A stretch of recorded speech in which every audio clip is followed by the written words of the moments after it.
making decisions. They wanted men to make the decisions. Jesse, when do you go? Yeah, obviously, he's disgusting, he's terrible, he's a sexist, misogynist, hence the leading candidate to take Tucker Carlson's job. Cenk was right. Jesse Waters will be taking over Tucker Carlson's time slot on Fox News. No, in fact, before I get to those details, Cenk, how does it feel to be right about your prediction? Look, I'm not saying that hashtag Cenk was right should be trending on Twitter. I'm not saying that. No one trends on Twitter for good reasons. Well, that's true, and I often trend on Twitter. Anyways, all right, look, this story, you have to stop thinking like you have to think like the other side. So as we look at Jesse Waters and Greg Gutfeld, and they always make the sexist jokes, sometimes racist jokes, etc., you think, oh, that's terrible. I mean, they're probably not gonna go with them. No, that means they're almost certainly gonna go with them. They're trying to replace a guy who built his career and their great ratings based on all the worst parts of the right wing, right? There's some good parts to the right wing. Am I not merciful, right? But like the bigotry, the racism, the corruption, the conspiracy theories, etc. But like the bigotry, the racism, the corruption, the conspiracy theories, etc. So they wanted to find someone as close to as obnoxious as Tucker Carlson as they could. And but like the bigotry, the racism, the corruption, the conspiracy theories, etc. Am I not merciful, right? But am I not merciful is going to be Jesse Dirty Waters. My take is a little different. I mean, remember, Tucker got fired. I don't think they want to replace someone they fired with someone as similar to Tucker as possible. But like the bigotry, the racism, the corruption, the conspiracy theories, etc. Am I not merciful, right? But am I not merciful? So I do. You do? Okay. Yeah, but with a giant caveat, which I think is what you're kind of getting at here, which is when we tell you to heal, you heal. So we're in charge, so be a good boy. And do as you're told. Attack the other side. You get it, boy? You get it, boy? But like the bigotry, the racism, the corruption, the conspiracy theories, etc. Am I not merciful? So be a good boy. And that's the speech I guarantee you they had with Jesse Waters. And Jesse Waters' reaction was this. Yeah, I totally get it. I told you. Yeah, I totally get it. I told you, give me the money, give me the money, give me the money. I'll do whatever you say.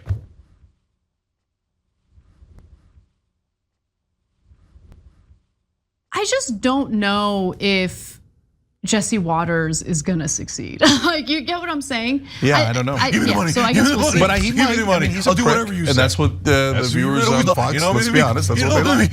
And they already like Greg Gutfeld, and he's another prick. They're definitely pricks. Like, I'll agree with that. Am I not merciful, right? But a fascinating new study explored the way people perceive political messages on Twitter. And the findings of this study indicate that individuals tend to assume more anger behind the tweets than the author had intended. Now, when you really stop and think about it, it's unsurprising. I mean, it's part of the reason why when you're texting someone or sending a work email, especially if you're a woman, you feel the need to include a lot of exclamation marks to show that you're excited and enthusiastic and not at all, flatlining on whatever the new project is or whatever you're being asked to do.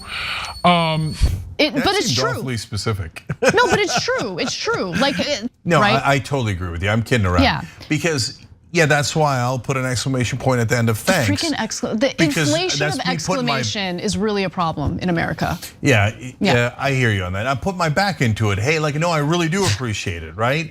And there's a ton of things that I try to be, and I know because this is like tailor-made study about me, right? Like people think I'm the angriest guy on Twitter, and in real life I'm generally a super happy person. Previously on The Young Turks. Is there a flight? Is there a plane? You gotta be honest. Is there a plane? Okay. No, but they told us that 4 hours ago. Is it actually coming? Lie after lie. Is it actually coming? Because I literally heard it was coming from the hangar 3 hours ago. So like if they meant me, they wouldn't even believe that, right? Grin, grin, wink, wink, nudge, nudge, say no more. So if they asked me in a DM, are you angry right now? You mad, bro? You mad, bro? I'd be like, no, right? No. One, no. right? Everybody should get off Twitter. Like, Twitter is such a disaster. And by the way,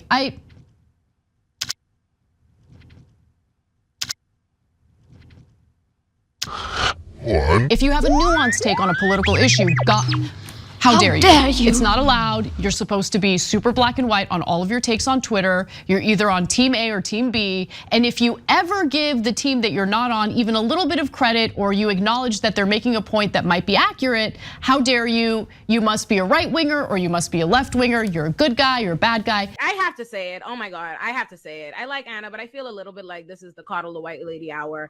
And you know why? And you know why? I thought the best thing about this clip is just that Lance is just here for it and Lance his ass off. So I saw the memes, by the way. I saw a bunch of people who just took screenshots of me laughing non-stop. Coddle the white lady hour. This even earlier, because before this, the Majority Report put out a thing too, and everybody else, and I was like, boy, everybody sure feels the need to trip over their fucking feet to come out to defend her for getting cooked when all of the people get cooked all the time. Nobody fight. By the way, okay, for the record, I'm holding this shit in. I'm trying to be as professional as possible. This is a lot of effort going down here, okay? And I am cracking. Fair enough. I'm breaking apart midway through because I can't agree more. Honestly, it's one of those things where, like, I feel like all of us were so nice and friendly. I still am. Coddle the white lady hour. Yeah. Right? But if you write something extreme, all the people on your side are like, retweet, retweet, retweet, like, retweet, retweet, retweet, like, retweet, retweet, retweet, like, etc. And that creates the beginning of this vicious cycle of anger. Yes, so guys, now the vicious cycle. So you see a tweet that looks a little bit angry, you think it's very angry, and then that makes you angry, and then you send a tweet that's a little bit more angry, that is perceived as very angry, which then leads to another tweet, which is even angrier, and round we go in an algorithm built to generate nonstop anger. Right. And so it's unfortunately, but like I said, both social media and mainstream media they twist your perception of reality. They show you a broken mirror. They show you the wrong reflection. It shows an angry, vitriolic country, and it's driving us to be angry and vitriolic. It doesn't just show it, perception becomes a reality, right? Like. Round one, fight.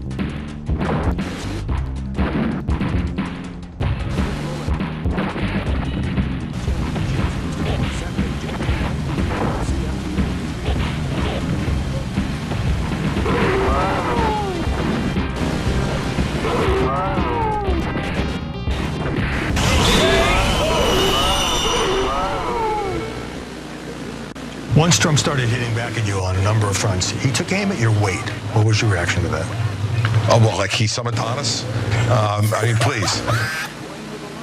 2024 Republican presidential candidate Chris Christie hit back at Donald Trump for repeatedly mocking him and ridiculing him over his weight. I identify as rich, and I mean, I kind of have OCD. You mean obesity? Now, here's more of his response to Donald Trump and his delusions of somehow being fit and svelte as he attacks Chris Christie. You know what it is? It's like a child. It's a bully on the schoolyard who teases you and makes fun of you. But here's my message to him. I don't care what he says about me, and I don't care what he thinks about me. And he should take a look in the mirror every once in a while. Maybe he dropped the weight thing.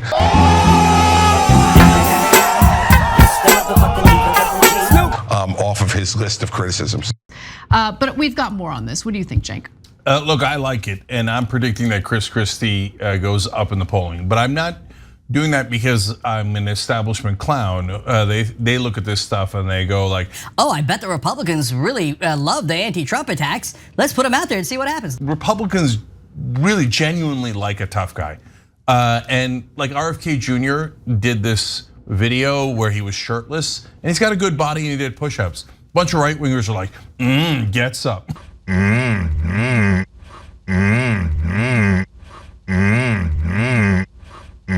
Gets up. My new brothers are gonna teach me a move called Happy Tapioca. Gets up. Really? Yeah. They love RFK Jr. now. He's in the wrong primary. So I mean, he's on to something, and it's way, way better than what Haley or Tim Scott or Pence are doing, which are just floating on it. They're like Sandra Bullock. That space movie. They're just floating out in space doing nothing. So we have more clips from the same interview that we've shown you with Christie speaking out against Donald Trump and his attacks against Christie. So let's take a look at the next clip where he just straight up calls him an idiot. Trump just told Sebastian Gorka, as you know, that he never trusted you and he never wanted you in the administration. Well, look, that makes him either a liar or an idiot. So he is either an idiot or a liar, because if you would offer all those things and give those things to someone that you don't trust, you're an idiot. And guess what? He did trust me. And it's just because I disagreed with him that now all of a sudden you wind up on the other side, but I take it as a badge of courage. I thought that was his strongest moment in this interview, right? Because that is what we've been arguing since Donald Trump got elected, right? It started with him claiming, I have the best people, I have the best people. And then one by one, anyone he perceived to be disloyal to him within his administration, he just absolutely destroyed, right? I mean, he fired all these guys. You saw him fire all these guys and call them gutless pigs and idiots and morons and stuff. And you saw him hire them, right? So it's not gonna work overnight, no way, right? They love the Messiah way too much. But you remember that old game knockout? You remember that old game knockout? You remember that old game knockout? You remember that old game knockout? Body blow, body blow, body blow. And that's what Christie's doing. And body blows wear you down after a while. Body blow, body blow, body blow. And so it's not bad. By the way, Democrats, where are you at? You know, you're supposed to be saying these things. It's so sad.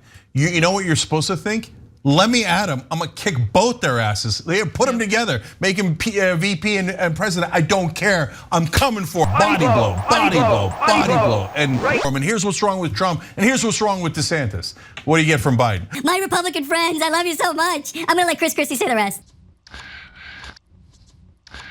Now, later he was asked how he felt about being booed by Republican voters during his speech, especially as he was criticizing Donald Trump. Here's how he responded. But look, I knew that's what was gonna happen when I accepted the invitation. But I'm not changing my message and pandering to anybody. I'm gonna tell the truth. The truth matters, Dana. I like that. You like that? I like that. I like that. You like that? I like that. What kind of guy that you are? I like that. I hadn't seen that video and I really like that because that's not an easy thing to do on the right or the left. No, that's what I was gonna say. Yeah. Look, ironically, him getting booed makes me think he has a better chance of winning. Why? Because if the other candidates had gotten booed in a stage like that, they would have been mortified. And he would have like ended their speech early and run off the stage. DeSantis would have been like,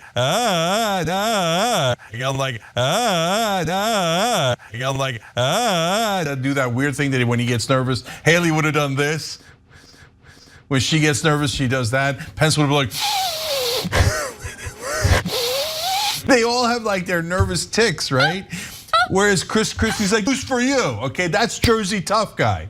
I respect the fighter. Body blow, body blow, body blow. And breaking news! Breaking news! Breaking news! Buffets are back. That's according to new analysis of the earnings at various buffet chains across the country. And I love buffets. You're never gonna not get me to go to one.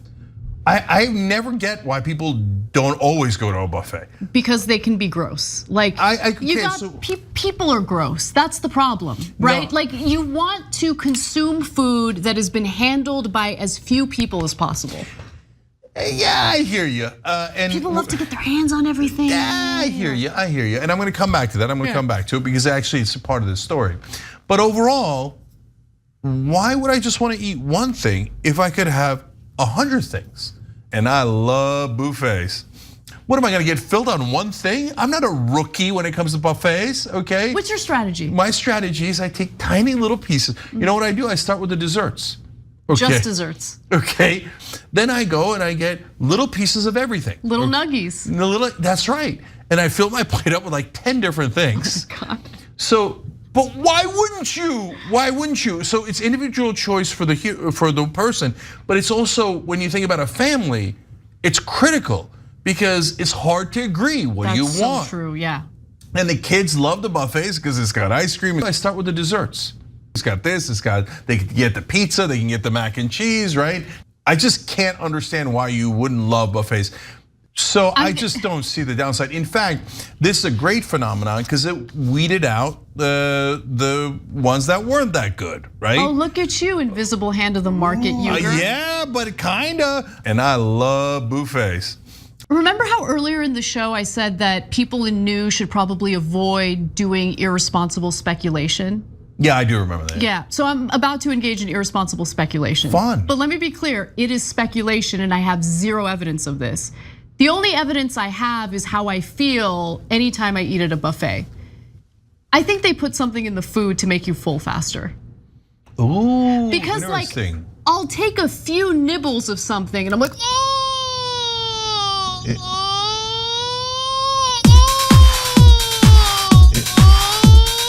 and I love buffets. And I love buffets. I can't walk. And I love buffets. Right? Okay. It's a good conspiracy theory. I start with the desserts. Go ahead. Good morning, Mr. Wolfowitz. Can you fit a penis in that? All right, lots of calls for you, Congressman Jonathan. The Young Turks did a video where they called me ugly because I talked about attraction privilege. I don't know how you call it, beauty privilege or whatever. I love that so much because Tim Pool is someone who's unmarried and childless at his big age. I really wouldn't be bragging about attraction privilege because it's clearly not favored you, my friend. The Young Turks did a video where they called me ugly. But this morning, Emma Vigeland debated Tim Pool on his show. Apparently it's called The Culture War. I didn't even know he came up with names for his shows. I thought it was all Timcast. Anyway, towards the end of the debate, Tim Pool got really sad and salty about us over here at TYT, calling him ugly. Ugly. But that's rude. No clothes. But watch as he proceeds to call all left-wingers ugly.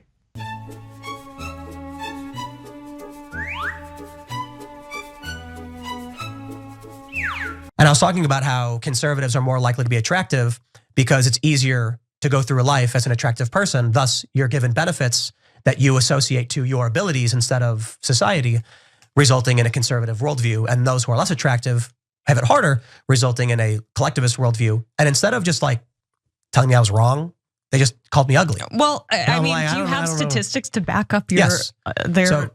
But who decides who's ugly and who's unattractive? So they did studies where they would show images of people to men and women and ask them to rate them on a scale of 1 to 10, then create a curve of attraction. And those people that they showed pictures of, they had interviewed them on their political leanings and found a correlation between attraction and political leaning. I'm sorry, beauty, perceived beauty, and political leanings. But this is like not even controversial among the left. This is privilege, right? Hey, if we're on the right side of things and we're uglier, I'm totally fine with that. The Young Turks did a video where they called me ugly. Ugly. The study, to me, though, seems to be very biased. So let's take a look at the methodology for it. Investigators asked participants to rate photos of politicians based in Finland, Australia, and the United States based solely on their looks. Their assessments were based on the following question: what is your evaluation of the physical appearance or attractiveness of this person compared to the average among people living in your country of residence? The volunteers, as the team expected, rated more right-wingers as being more handsome or beautiful. Cenk. Yeah, so that's the trick I want to get to here. And this is a classic Tim Pool misdirection, right? He's like, oh no, I think the people on the left, because they're so ugly, they care about others and they want to work together collectively. I'm just being really nice to the left. I mean, they're like hideously ugly, but I've got to study, and I'm just. It's great that they want to work together. I mean, as hideously unattractive as they are. And then when we say, hey, Tim, I'm not sure you're a looker either. And he's like, oh, I can't believe they said that about me. The Young Turks did a video where they called me ugly. Ugly.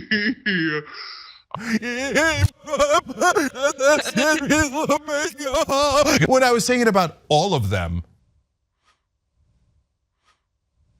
Are you sure about that?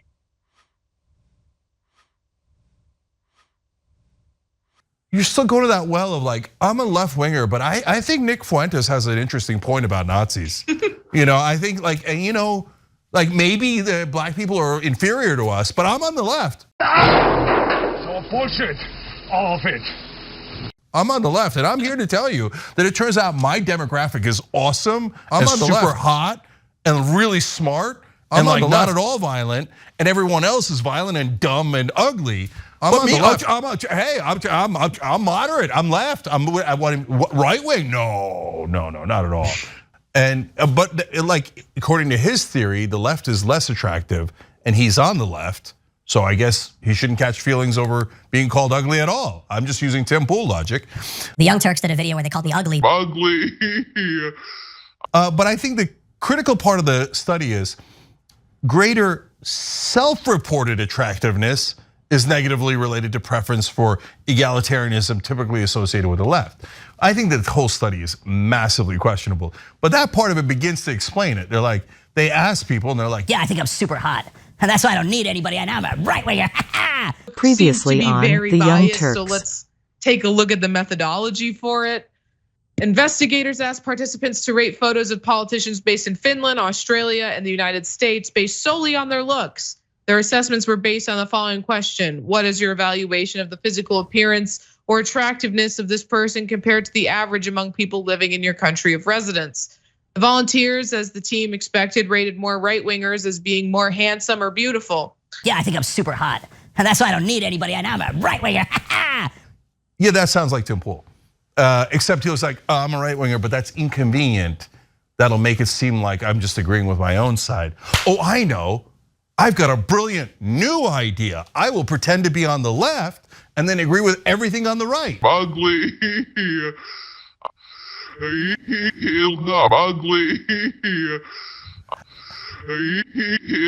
New York City Mayor Eric Adams implied that an elderly white woman who had an important question to ask about unaffordable rents was speaking to him in a racist manner. In fact, he compared her to a plantation owner after she raised concerns about unaffordable rent. Eric Adams was not amused by it. Let's watch. Okay, first, if you're gonna ask a question, don't point at me and don't be disrespectful to me. I'm the mayor of this city, and treat me with the respect I deserve to be treated. I'm speaking to you as an adult. Don't stand in front like you treated someone that's on a plantation that you own. Isn't it so wonderful when someone asks you a question that makes you uncomfortable, you could just weaponize race to shut her down? Good job. That's exactly what happened there. So this one has a little bit of nuance, not a lot. At the same time, when you become a representative of the people, you must be accountable to the people. And you can't just say, oh, okay, you've got a problem with rent.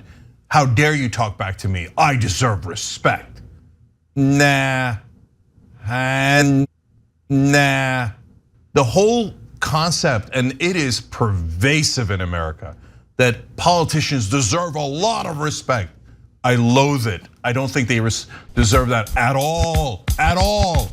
Nah, and nah. Don't point at me and don't be disrespectful to me. I'm the mayor of this city, and treat me with the respect I deserve to be treated. Nah, and nah. And I've seen people go into Congress and then all of a sudden say, deserve that at all, at all. Don't point at me and don't be disrespectful to me. I'm the mayor of this city, and treat me with the respect I deserve to be treated. Nah, and nah. Deserve that at all, at all. I'm a congresswoman, or I'm a congressman now.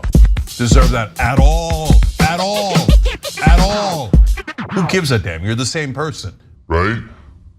And they get this air about them like they're big deal. No, you're supposed to be a servant of the people. You're not supposed to lord over the people and be like, I am more powerful and I have more status than you. How dare you ask me an impertinent question and point your finger at me? No, we all get to point our fingers at the politicians and ask, why haven't you done your goddamn job?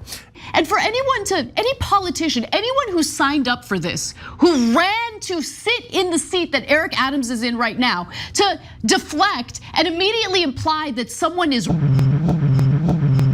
Racist. Racist because she dare ask you a question in an aggressive way. I'll grant him that, in an aggressive way about this very real and serious issue. It's just infuriating. I'm sick of all of it. Okay, I'm sick of these politicians who run for public office, run to be public servants, and end up being anything but. Ew, she just said butt. In the air. We had them as fast as we could. Yeah. So look, we do a talk show here, and we take your guys' criticism all the time, right? And we deal with it, and we explain it. We agree. We explain the parts we agree and disagree, etc. You can't go around saying, "How dare you bring up a perfectly legitimate issue and a critique of me," and then hide behind any issue. But yes, including race. Okay, so it can happen, and it does happen, and I think in this case, Eric Adams did do that. Can we just, for a second, acknowledge the power dynamic in this exchange? Yeah. He's the mayor of New York City. Let's just consider that power dynamic. That's it.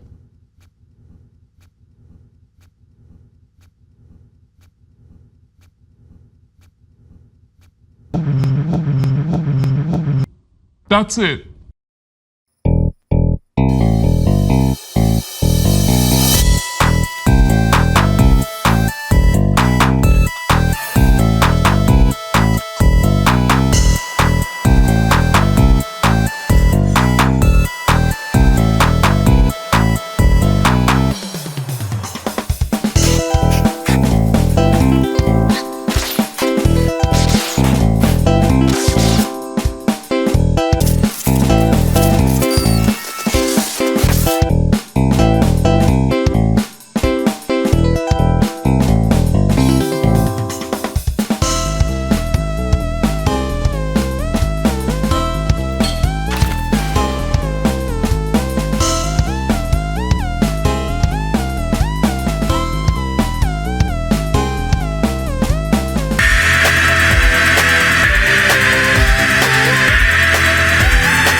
Like, retweet, retweet. You, like, retweet, retweet. Out Benny, to mix this up, mash this up. Out Benny, mash this up in his TYT mashups, which are very entertaining, and I highly recommend you watch it. Out Benny.